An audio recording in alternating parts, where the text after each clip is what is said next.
یہاں پر امام مہدی علیہ السلام کی شان میں آئے روز توہین کی جا رہی ہے۔ ہم فخر کے ساتھ سر بلند رکھتے تھے، لیکن ہمارا سر شرم سے جھک گیا۔ پوری سنیت کو شرم سے سر جھکا دیا ہے اس شخص نے۔ الحمدللہ رب العالمین والصلاة والسلام علی سید الانبیاء والمرسلین وآلہ الطیبین الطاہرین ومن والاه۔ بسم اللہ الرحمن الرحیم۔ السلام علیکم ورحمۃ اللہ وبرکاتہ۔ امید کرتا ہوں آپ لوگ خیریت سے ہوں گے۔ اللہ عز و جل آپ سب کو اپنے حفظ و امان میں رکھے۔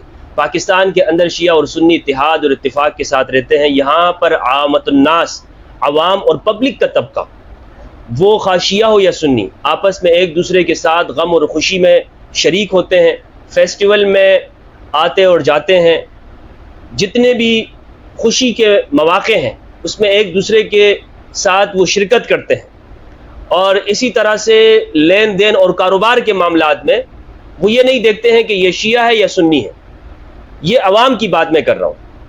اور ایک دو ناخوشگوار واقعات جو ملک میں سرزد ہوتے ہیں اور وہ پیش آتے ہیں، اس کے علاوہ عام طور پر پاکستانی معاشرہ شیعہ سنی کے حوالے سے اگرچہ حساس ہے، انتہائی حساس ہے، لیکن جب تک انہیں کوئی ورغلائے نہیں تو یہ اپنے کام سے کام رکھتے ہیں۔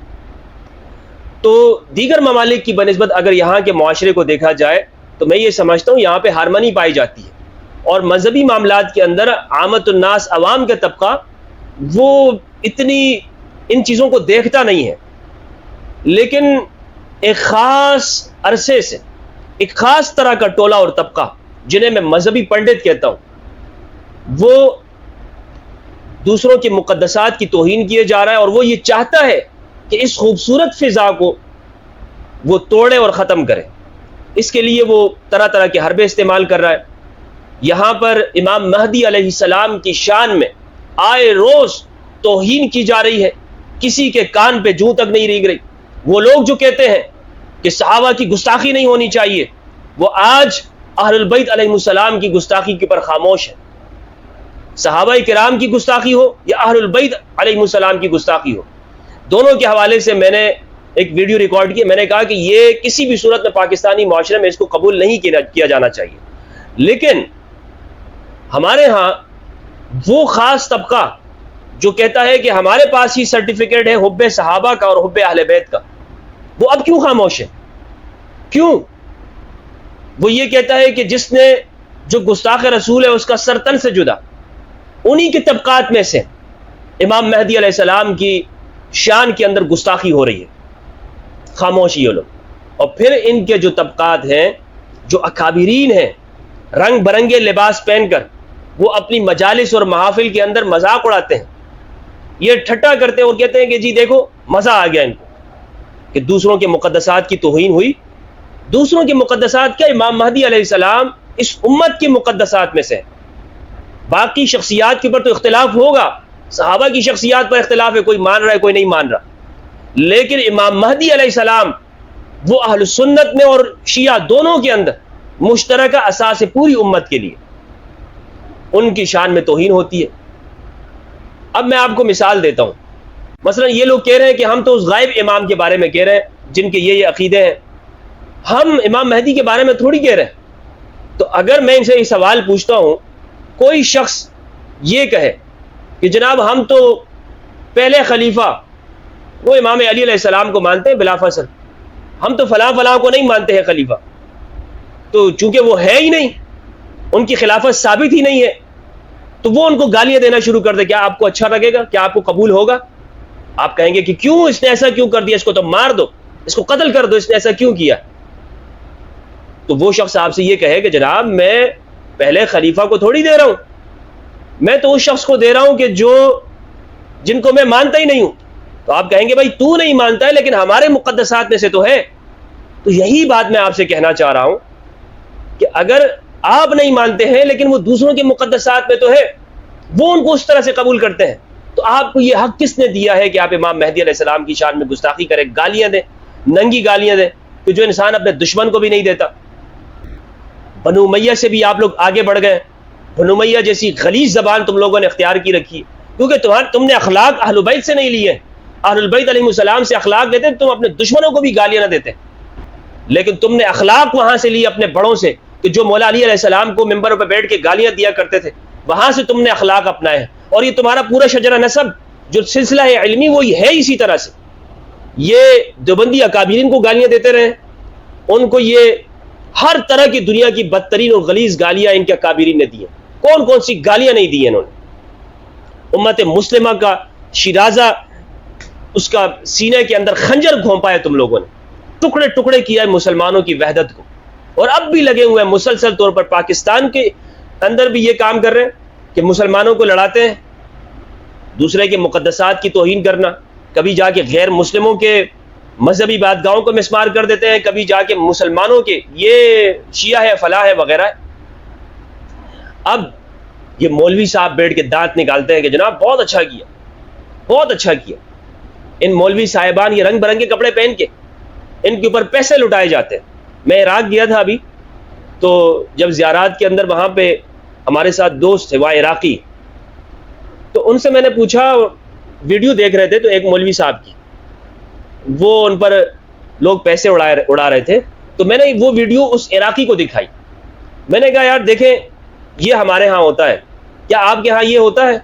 اس نے کہا یہ اس کے اوپر پیسے کیوں ڈال رہا ہے اس مولوی صاحب کے اوپر؟ میں نے کہا یہ خوش ہو کر یہ بندہ تقریر کر رہا ہے، تو سامنے والے جب خوش ہوتے ہیں تو پیسے لٹاتے ہیں اس کے اوپر.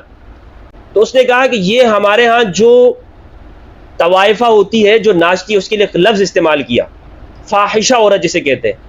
کہا وہ بھی اپنی عزت کے خلاف سمجھتی ہے کہ کوئی اس کے اوپر پیسے لٹا، اور ہمارے ہاں یہ مولوی اپنے اوپر پیسے لٹاتے ہیں. شرم نہیں آتی ان لوگوں کو. اور جی حضور کے عاشق ہیں ہم لوگ، ہم حضور سے عشق کرنے والے.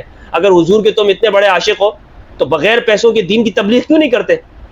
جس بھی مجلس کے لیے جاتے ہو پہلے ڈیمانڈ کرتے ہو اتنے پیسے چاہیے ہمیں. یہ پاکستان کے مولویوں کے حالات میں آپ کو بتا رہا ہوں، یہ تبھی تو میرے سامنے نہیں بیٹھتے ہیں. ان کو پتا ہے کہ میں یہ سب جانتا ہوں ان کی باتیں. یہ ڈیمانڈ کرتے ہیں، باقاعدہ ڈیمانڈ کرتے ہیں کہ جی اتنے پیسے دیں تب ہم آئیں گے. تو پیسے لٹا رہے، خوش لوگ بھی عوام ہے، غربت سے مری ہوئی ہے، اور ان مولوی فتنہ باز مولویوں کے اوپر پیسے لٹاتے ہیں.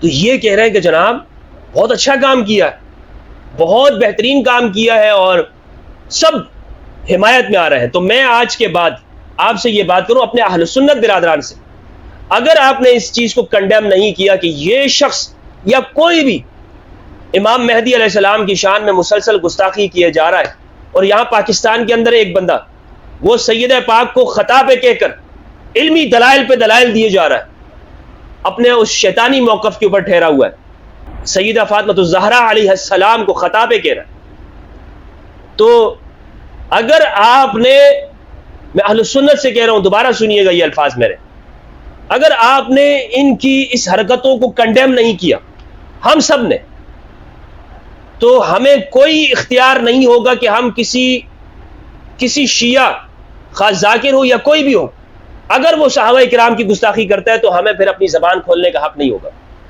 ہم کھوتے جا رہے ہیں یہ حق، کیونکہ ابھی تک تو ہم یہ کہتے تھے، فخر سے کہتے تھے، اور ہمارا سر فخر سے بلند تھا کہ اہل سنت کسی کو گالیاں نہیں دیتے، ہم اہل سنت کسی کی توہین نہیں کرتے، ہم اہل سنت دوسروں کے مقدسات کی توہین نہیں کرتے. حالانکہ جو دوسرے لوگ ہیں، روافض اور شیعہ ہے، وہ اہل سنت کی توہین کیے جاتے ہیں، حضرت ابوبکر و عمر کو گالیاں دیے جاتے ہیں رضی اللہ عنہما. یہ بات ہم کرتے تھے، تو اور ہم اپنے آپ کو پاک و صاف شمار کرتے تھے. لیکن آج کے بعد جب ہم یہ دیکھ رہے ہیں کہ ہمارے بڑوں نے، اہل سنت کے ٹھیکیداروں نے چپ سادھ رکھی ہے اس گستاخیوں کے اوپر، امام مہدی علیہ السلام کی گستاخی کے اوپر بھی اور سیدہ زہرا علیہ السلام کی گستاخی کے اوپر بھی، تو میں سمجھتا ہوں کہ کل کو ہمیں کوئی حق نہیں پہنچتا کہ ہم ان گستاخیوں کے اوپر یا اس کے اوپر تنقیدات کے اوپر بھی پھر اپنی آواز بلند کریں. یہ لکھ لیجئے بات. اور دوسری بات، ہم فخر کے ساتھ سر بلند رکھتے تھے، لیکن ہمارا سر شرم سے جھک گیا. پوری سنیت کو شرم سے سر جھکا دیا ہے اس شخص نے. ان دو اشخاص نے پاکستان کے اندر پوری اہل سنت جدھر جاؤ سر چھپاتے پھرتے ہیں، سر چھپانے ان کو جگہ نہیں مل رہی ہے. امام مہدی علیہ السلام کو گالیاں دیتے ہو تم لوگ، اور پھر تعریفیں بھی کیے جا رہے ہو، اس کی تعویلات بھی پیش کرتے ہو. ببانگے دہل کہو، سینہ چوڑا کر کے کہو، یا تو مانو اس کو اور یا اس سے پیچھے ہٹ جاؤ. تو یہ جو ڈبل سٹینڈرڈ تم نے قائم رکھا ہے، اور دوسرا شخص اگر تھوڑی سی تنقید بھی کرتا، کتابوں سے حوالے تمہیں دکھاتا ہے، یہ سیر اعلام النبلاء ہے، اس طرح کر کے اگر تمہیں صفحہ صفحہ دکھاتا ہے، تم کہتے ہو گستاخ صحابہ ہے، اپنے اکابرین کے اوپر ان پہ بھی تمہیں اعتبار نہیں رہا، اور جبکہ وہ شخص واضح لفظوں میں دوسرے کی مقدسات کی بھی توہین کر رہا ہے، کفریات بکے جا رہا ہے، اور تم اس کے لیے شیلٹر بنے جا رہے ہو.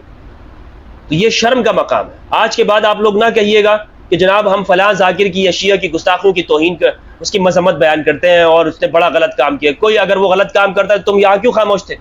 کیوں خاموش بیٹھے ہوئے تم؟ کس نے تمہیں روکے رکھا ہے؟ ویسے تم چھوٹے چھوٹے موضوعات کے اوپر ویڈیوز بناتے رہتے ہو اور بڑے بڑے فلم سٹاروں کے ساتھ بیٹھ کے فخر کرتے ہو. تو ان موضوعات کے اوپر تمہاری زبان ذرا بھی نہیں ہلتی ہے؟ کوئی شرم و حیا باقی نہیں بچی تمہارے اندر؟ کوئی دین کی ذرا سی بھی غیرت نہیں رہی؟ یہ بات میں اس لیے کہہ جا رہا ہوں کہ آئے روز کوئی بندہ اٹھتا ہے تو وہ امام مہدی علیہ السلام اور ان کی شان میں گستاخی، امام حسین علیہ السلام کی شان میں گستاخی، کبھی یزید لعین کے فضائل و مناقب بیان کرتا ہے. اور یہاں میں یہ بھی بیان کرتا چلوں کہ اگر کوئی شخص صحابہ کرام کی گستاخی کرتا ہے، خاص طور پر حضرت ابوبکر و عمر رضی اللہ عنہما کی، حضرت عثمان رضی اللہ عنہ کی، تو وہ قابل مذمت ہے. لیکن اس کا مطلب ہرگز یہ نہیں ہوتا کہ اگر کوئی شخص گستاخی کرے حضرت ابوبکر کی تو آپ امام مہدی علیہ السلام کی گستاخی کر دیں. اس کی کس نے آپ کو اجازت دی ہے؟ بتائیے، اس کی آپ کو کون اجازت دیتا ہے کہ اگر کوئی شخص وہ حضرت عثمان کو کچھ برا الفاظ کہہ دیتا ہے تو آپ یعنی امام علی علیہ السلام کو گالی دے دو گے؟ ایک اہل البیت علیہ السلام کی کسی فرد کو گالی دینا، وہ تمام اہل البیت علیہ السلام کو گالیاں دینا ہے. نہ صرف اہل البیت کو بلکہ انبیاء کرام کے پورے سلسلے کو گالیاں دینا، کیونکہ یہ پوری سند ہے، پورا ایک سلسلہ ہے ایک دوسرے کے ساتھ جڑا ہوا ہے. تو میں اپنے اہل سنت برادران سے یہ گزارش کرتا ہوں کہ وہ اس معاملے کو نزاکت کو سمجھیں اور اس طرح کے انتہا پسندوں کے ورغلانے کے اندر نہ آئے. اہل البیت علیہ السلام، امام مہدی علیہ السلام، یہ شیعہ سنی کی تفریق چھوڑے خدا کے لیے اور اسلام کے اوپر آئیے. جو مولوی نے تمہیں پٹیاں پڑھا رکھی ہیں اس سے باہر نکلیں. یہ جو تمہیں لوٹتے ہیں مولوی کہ آؤ ہمارے پاس ہمیں چندے دو اور ہمارے پاس ہم تمہیں بخشوائیں گے، ان مولویوں نے تمہیں یرغمال بنا رکھا ہے، ذہنی طور پر مفلوج کر دیا پوری قوم کو. باہر نکلیں ان کے چنگل سے. اور قرآن مجید تمہارے پاس ہدایت کی کتاب ہے، اللہ سبحانہ و تعالیٰ کی آخری کتاب، اس کو پڑھیں قرآن مجید پر اور ہدایت حاصل کریں قرآن مجید سے. اپنے دماغ کو کھولیں، سوال کریں لوگوں سے کہ جناب وہ آپ کو یہ گمراہ کر رہا ہے، کس دلیل کی بنیاد کے اوپر وہ دوسروں کی تکفیر کرتے ہیں، دوسروں کو کافر قرار دیتے ہیں. اللہ سبحانہ و تعالیٰ سے دعا ہے کہ پروردگار ہم سب کو قرآن مجید میں تدبر کرنے اور اہل بیت علیہ السلام کی معرفت عطا فرمائے. والسلام علیکم ورحمۃ اللہ وبرکاتہ.